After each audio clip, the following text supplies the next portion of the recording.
Have you ever told a secret to the wrong person and had them listen better than anyone ever has? Leave a comment if you've ever opened up to the wrong person. Maybe it wasn't the wrong person after all.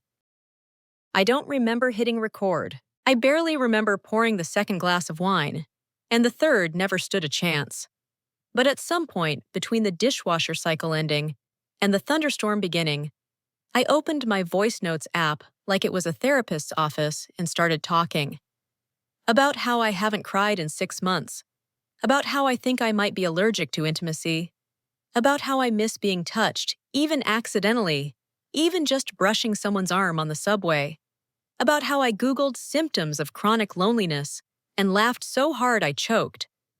About how I think maybe I don't believe in love, but I still want it to believe in me. Then I hit send. Not to my therapist, not to my private archive of embarrassing midnight brain spasms. No, that would have been too reasonable. Instead, I somehow forwarded the voice note. 3 minutes and 42 seconds of wine-fueled emotional striptease to a contact named Ren, which I mistook for Dr. Ren Silverstein, my therapist of 5 years. And now, 12 hours later, I'm staring at my phone like it's a live grenade. Because I got a reply, voice message received. Hey, not sure this was meant for me, but I listened. Hope that's okay. Actually, screw it. Thank you.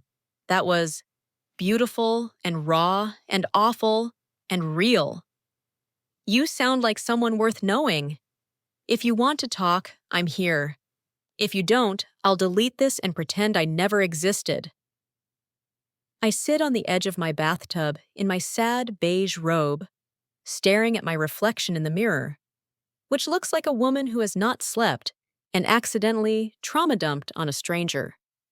My first instinct is to crawl into the crawl space and die. My second is to message back. Wrong, Ren. This was supposed to go to my therapist. Please ignore, or send me a bill for mental damage. Her reply is almost immediate. No damage, just resonance. I've been where you are, maybe still am. But you have a great voice, by the way. Radio or just heartbreak? I should stop. I should stop right now. Text from Mara. I work in radio. Audio producer, host sometimes. NPR-adjacent existential crisis peddler. Text from Ren. That makes sense. You sound like the kind of person who makes silence feel like a deliberate choice. No one's ever said that to me before. Most people don't notice the silence. They just get uncomfortable in it. But this stranger, this mystery Ren, she doesn't flinch from the heaviness. Text from Mara. You're not who I thought you were, but you're surprisingly not terrible. Text from Ren. Be still my heart. That night we talk again, this time intentionally. I send a short voice note, just 20 seconds, just enough to test the waters. Hey, this is Mara. Still mortified. But thank you, I guess, for not making me feel like a complete lunatic. Ren sends one back. You're welcome, but I can't promise you're not a lunatic. That voice note had spiral with wine pairing energy. I laugh so hard I snort. The next one is longer. We talk about insomnia, about the strange comfort of thunder, about how the world feels too loud during the day and too quiet at night. Her voice is low and a little raspy, like she's been yelling at the moon or smoking cheap cigarettes by a lake.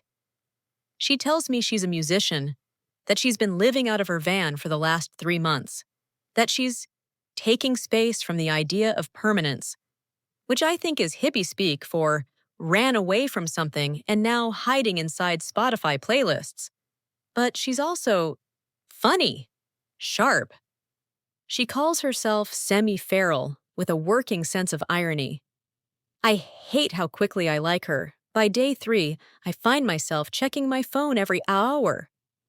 Not for work emails, not for news alerts, just to see if Ren has sent another message.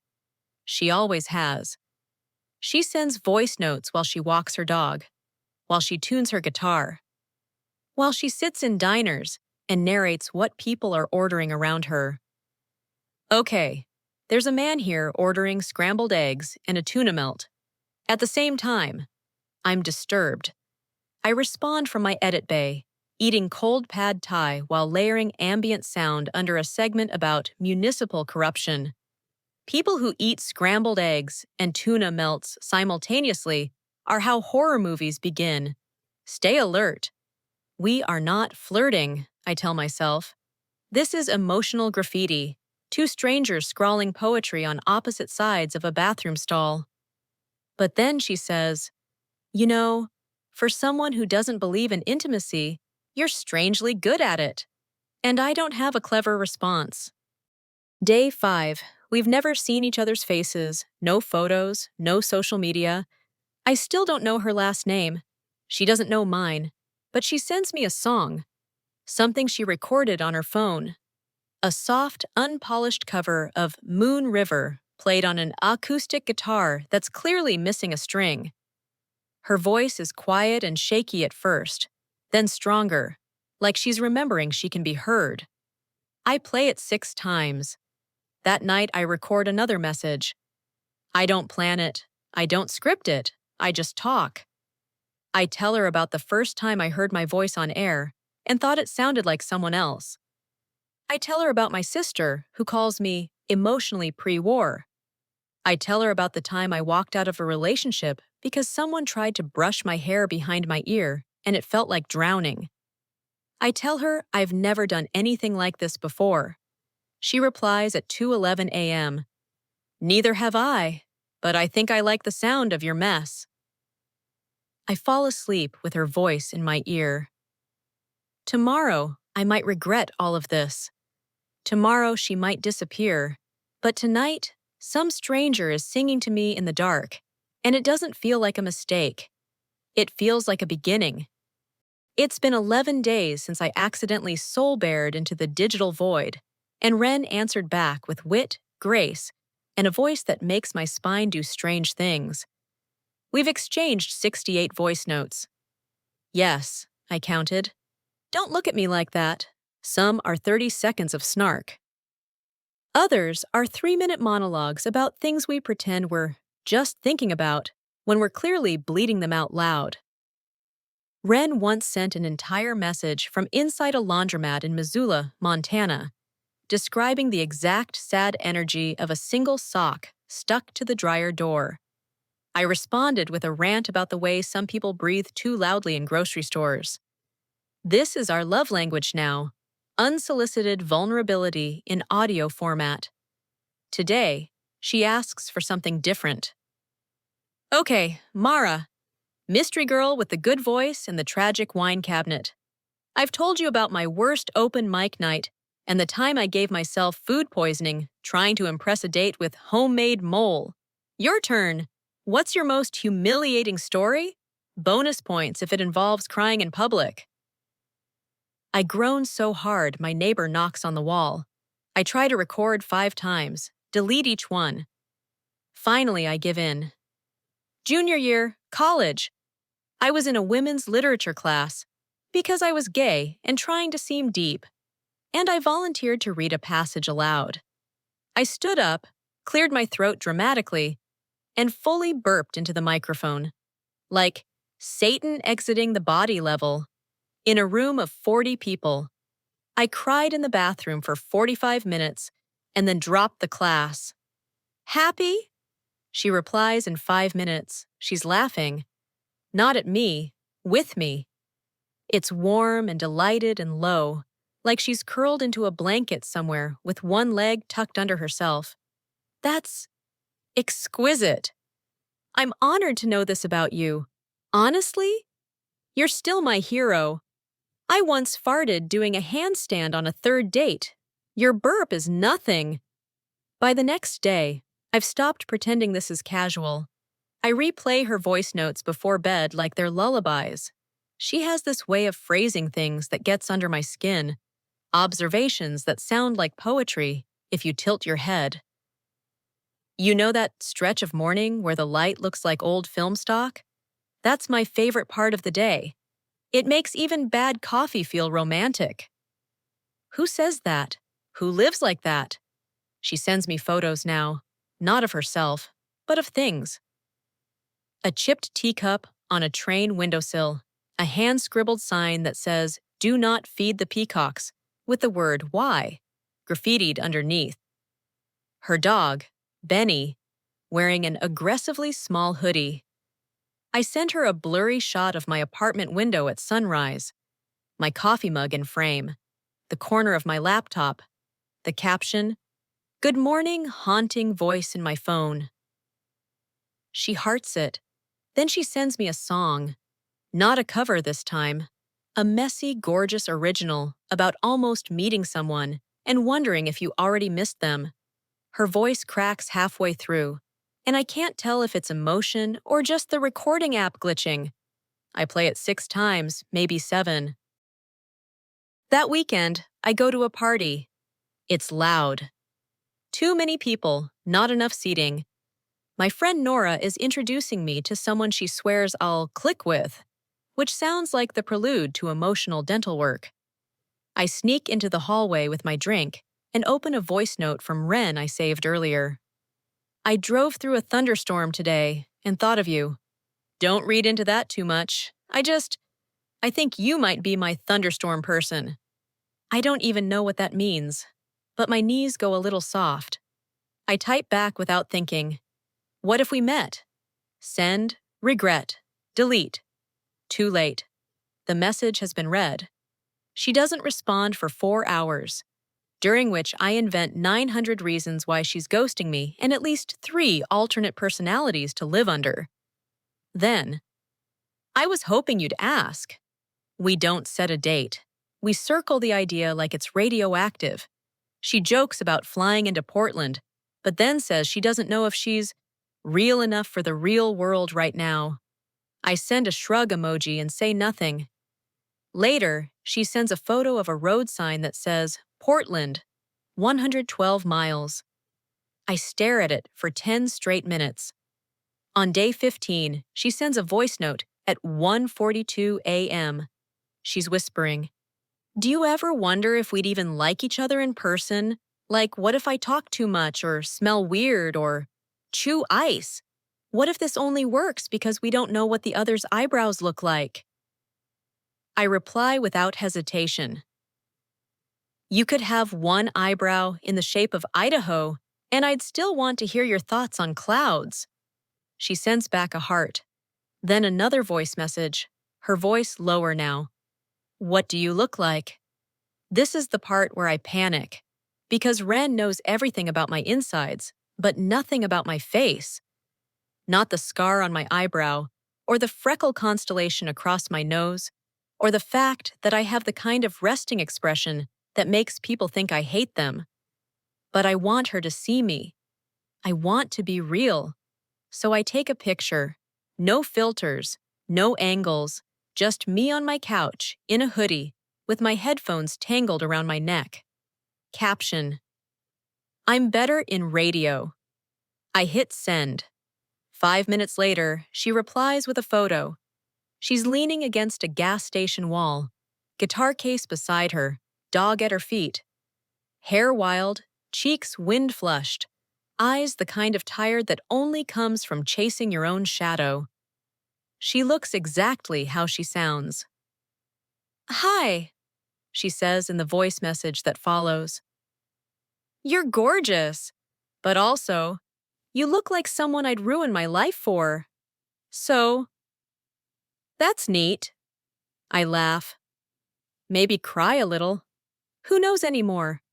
Later that night, I ask her, "If we met, what would happen?" She pauses for the first time ever. I can hear her breathing.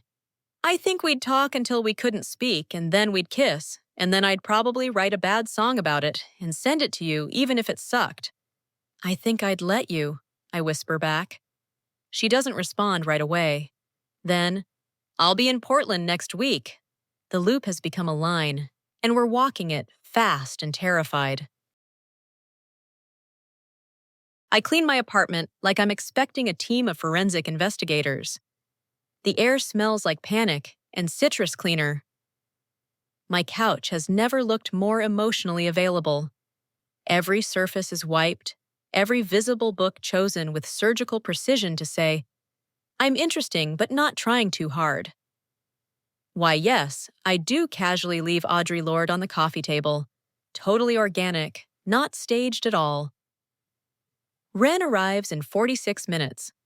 Not that I'm watching the clock. I've changed shirts 3 times. I have 3 backup outfits laid out in the bedroom like I'm dressing for a date and my own funeral. Because today, I will meet the woman I've only known by sound. I know her laugh, the rhythm of her breath, the exact pitch her voice hits when she's pretending not to cry. But I've never touched her hand, never seen how she moves in a room, never shared silence with her outside of Wi-Fi. What if she hates the way I smell? What if I hate the way she stands? What if we kiss and both immediately regret it and have to pretend we're just really good friends with 3 weeks of emotionally intense digital foreplay? She texts at 2:03 a.m. Outside, I think. Do you live in a coffee shop, or is this Portland just being Portland again? I grab my phone with trembling fingers. Come up! 2nd floor, door says silver. I hear footsteps before I hear a knock. And then she's here. She's shorter than I imagined, taller than she sounds. I can't tell which. Her hair is pulled back into a messy bun with a pencil sticking through it. She smells like wind and cinnamon, and faintly of gasoline, probably from her van. Her boots are muddy, and her eyes are wide, like she's afraid I'll slam the door and say, just kidding. But I don't slam the door. I just look at her. She looks at me. And for a second, the silence stretches like it's trying to break. Then she smiles. Hi, she says, and it lands in my chest like an arrow dipped in honey. Hi, I echo. And suddenly we're both laughing. Because we don't know what to do with our bodies now.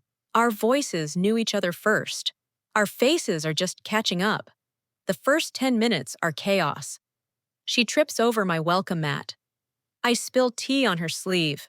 Her dog Benny tries to eat my coaster, and I say, same. Like that's a normal human response. But slowly, something settles. We sit on the couch. Benny curls up on a blanket between us. Ren pulls out her phone and taps the voice notes app. She holds it up like a peace offering. Kind of feels wrong not to start here. I smile. Do it. She records. Day 23. Finally made contact with the mysterious public radio voice. Subject appears stable. Cute. Possibly dangerous. I take the phone. Subject is armed with a guitar and emotional damage. Send help. We play it back and laugh too hard. Something melts in my chest. The conversation flows easier than it should. We talk about the drive, the weird gas station sushi she bravely ate, and now regrets. How her van doesn't have air conditioning, but does have 4 mismatched curtains, because she likes fabric with opinions. She asks to hear my real audio setup. I show her the closet I turned into a recording booth. She's immediately obsessed. I want to record an EP in here, she says, poking the foam panels like they're made of magic. You want to record music in my closet? I ask. Obviously. Where else would I process my entire personality? It gets quiet around sunset. We're on the balcony, 2 mugs of tea. City noises below, a pink sky smudged with clouds. Ren shifts beside me. You know this might not work, right? It lands like a punch wrapped in silk. Yeah, I say. I've thought about that. She nods. We might be better as just voices. Disembodied souls floating through Wi-Fi? I say, trying to make her smile. She doesn't. I'm serious, Mara.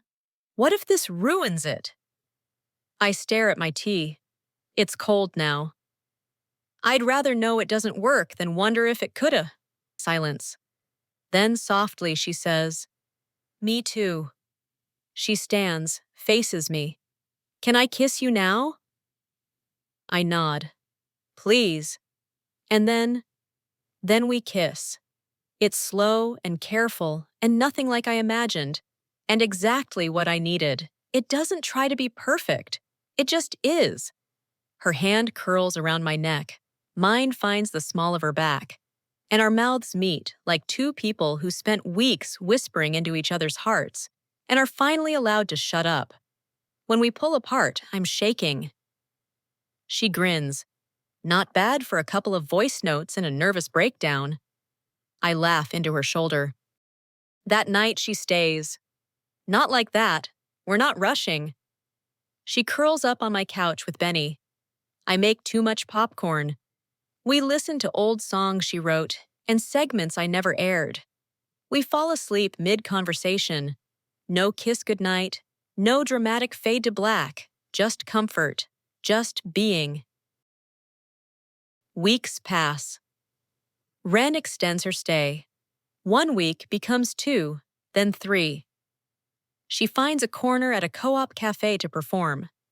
I build her a profile for a podcast she doesn't want to admit she's starting.